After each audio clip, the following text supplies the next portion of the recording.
여권의 지속적인 차출 요구를 받아온 한동훈 법무부 장관이 국민의힘 비상대책위원장직을 받아들이면서 비판의 목소리도 작지 않습니다. 당장 법무행정 공백은 물론 그동안 국무위원 신분으로 사실상 정치 행보를 병행한 게 아니냐는 따가운 시선도 여전합니다. 김다연 기자의 보도입니다. 지난해 5월 윤석열 대통령 취임 이후 첫 법무부 수장에 오르며 포스트 권력으로 주목받은 한동훈 법무부 장관. 거대 야당인 민주당과 줄곧 날선 대립을 이어가며 초기엔 정치권과 거리를 두는 발언을 이어갔습니다. 법무부 장관으로서 중요한 할 일이 많이 있다고 생각하고 법무부 장관으로서 역할을 최선을 다할 거라고 분명히 단호하게 말씀드리겠습니다. 하지만 정부 여당 지지율이 좀처럼 반등하지 않고 강서구청장 보궐선거까지 참패로 끝난 뒤 언행이 달라지기 시작했습니다. 정치권 입성을 바라는 여권 구애가 잇따르는 가운데 지난달부터 국무위원 일정이라기엔 애매한 사실상 정치 행보에 나섰다는 비판이 나왔습니다.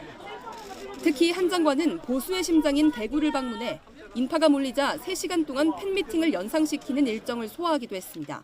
동대구역에 계셨던 대구 시민들은 다 저보다 바쁘고 귀한 시간이셨을 겁니다. 선의로 계신 분들과 에게 제가 별거 아닌 성의를 보이는 건 당연한 것이고요.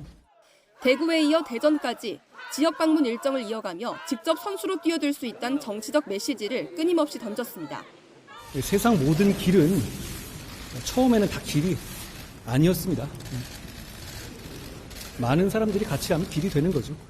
결론을 정해둔 것 같은 한 달여 정치 행보 끝에 한 장관은 결국 여당 비상대책위원장으로 직행한 첫 법무장관이 됐습니다. 경쟁 상대로 만나게 된 민주당 이재명 대표의 검찰 수사 정당성을 앞장서 역설해왔던 터라 대야 관계는 물론 국무위원 인선사에서도 초유의 사례로 남게 됐습니다.